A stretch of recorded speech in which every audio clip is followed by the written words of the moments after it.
tercer video es un poco más técnico, porque trata sobre el método de diseño, que lo fui desarrollando a lo largo de los años, porque me di cuenta que ese es el proceso necesario para poder proyectar una buena arquitectura y un buen urbanismo. En primera instancia, ante cualquier cliente que se aproxime y tiene una solicitud, tenemos que realizar una investigación. Muchos arquitectos no hacen una investigación de lo que se trata que hay que diseñar. Por ejemplo, ya sea una vivienda, un hospital, un puente o un parque. Tenemos que entender la historia desde las primeras ciudades. Cómo se proyectaban las áreas recreativas, por ejemplo. El Ágora, en la antigua Grecia, que era la plaza principal, el lugar de reunión de las personas. Y a partir de eso es que se van diferenciando ciertos lugares de reunión de personas. Se crean los espacios recreativos, lúdicos, y esto va dando pie a que se generen parques, plazas, áreas de juego. Entonces hay que entender esa ramificación, y no solo para las plazas o parques, sino que me refiero a todo elemento arquitectónico que nos toque diseñar. Entonces el objeto de estudio y revisar su historia pasada, eso es fundamental, ese es el paso 1. Luego tenemos 5 tipos de relacionamientos que tenemos que analizar. El primero es el biológico. El relacionamiento biológico, cuando nos toca trabajar en un terreno específico, tenemos que hacerlo entendiendo la zona geográfica en la que estamos, el clima, la trayectoria del sol y los vientos predominantes. Al generar gráficos sobre un lote, sobre un plano de lote, de todas las injerencias de esta biología en general, vamos a entender a lo largo del proceso que hay aspectos que hay que ir respetando. Algunos los obviaremos, otros no, pero nos va a ir dando premisas importantes. El segundo relacionamiento es el morfológico, porque tenemos que entender si es que estamos trabajando en una tipología de terreno plana, en pendiente. ¿Cuál es la morfología de la ciudad y de ese entorno? ¿Es montañoso? ¿Qué tipo de terreno es? ¿Qué tipo de vegetación? Tenemos que entender todo esto. Relacionamiento de circulaciones. En este punto tenemos que entender cuáles son las vías peatonales para bicicleta o vehiculares, y en un futuro para vehículos aéreos, cuáles son las vías de ingreso, de distribución, cuáles son los nodos, cuáles son los puntos muertos, los callejones sin salida, cuál va a ser el flujo de circulación que va a tener este espacio que ya estamos tratando de descifrar. El siguiente relacionamiento es el interpersonal, y aquí tenemos que analizar al usuario, su frecuencia de estadía en ciertos lugares de este terreno, hacer bosquejos de cómo va a ser su cotidianidad, su día a día, cuáles van a ser las circulaciones, por ejemplo, de una persona en su vivienda, cuál es su rutina, desde que despierta, sale, levanta de la cama, se va al baño, baja las gradas, se hace un café, de pronto puede ir al patio a alimentar a sus mascotas. Esos diagramas son fundamentales porque ya nos están limitando en 3 dimensiones el espacio. Nos están generando lo que llamamos nuestros límites, bordes, los espacios abiertos, semiabiertos, cubiertos, semicubiertos.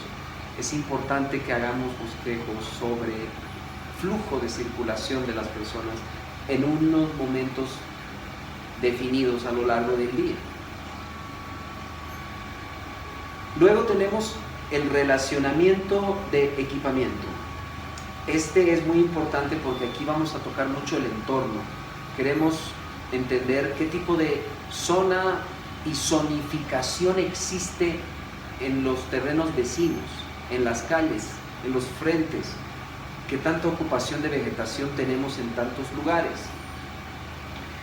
cuáles son los llenos y los vacíos espaciales que existen en nuestro entorno, puesto que nos va a permitir, viendo desde muy lejos el terreno, entender cuál va a ser nuestro límite superior de fachada, cuál va a ser el espacio vacío que tenemos que respetar para que circule ventilación por ahí,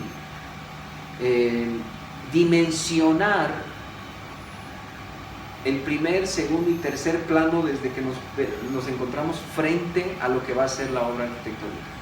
Quizás en un tercer plano tenemos una cadena montañosa.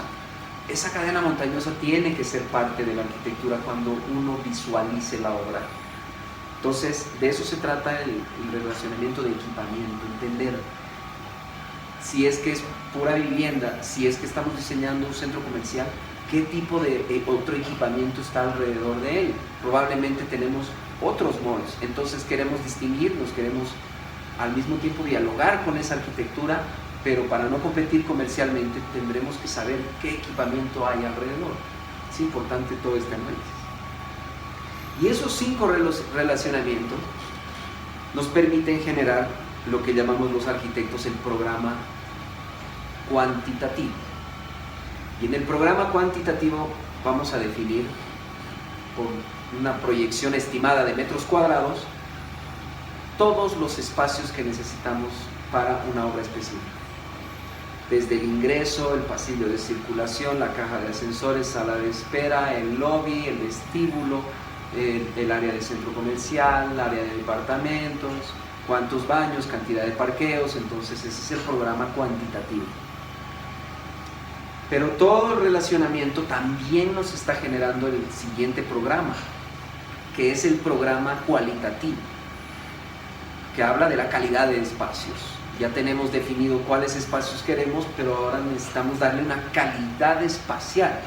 Y ahí viene la magia, porque ahí es donde estamos fusionando todas estas lecturas que hemos podido hacer, entendiendo la psicología de la sociedad, la psicología de nuestro cliente, siendo realmente muy inmersivos en sus deseos. Entonces, ahí viene lo que llamamos la magia, donde abstraemos geometrías, abstraemos forma y brindamos emociones a los espacios, a las paredes que van a generar un dormitorio, un auditorio, lo que fuera. Finalmente, el impacto urbano. Una vez que hemos diseñado el programa cuantitativo y el programa cualitativo, ya tenemos nuestro anteproyecto, ya hemos hecho tanto boceto que ya sabemos cuál es la esencia de esta obra y la hemos podido bocetear.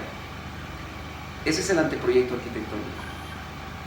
Y es importante que a ese anteproyecto arquitectónico le hagamos un análisis FODA, de fortalezas, oportunidades, debilidades, amenazas, impacto urbano. ¿Cuál va a ser el impacto urbano de esta obra con el entorno? Y para eso generamos recorridos virtuales, podemos ver la obra desde perspectivas aéreas, entender cuál va a ser el beneficio de esta obra para ese su entorno, estéticamente, comercialmente, visualmente, poéticamente. Es importante hacer este análisis antes de presentarlo al cliente, porque cuando ya tiene sustento una obra con todo esto, no hay cliente que diga no me gusta, cambia. ¿Por qué? Porque realmente se demuestra que se ha encontrado la forma, no de manera caprichosa, sino a través de un análisis que encuentra su esencia. La obra arquitectónica necesitaba existir ahí. Básicamente, ese es el proceso.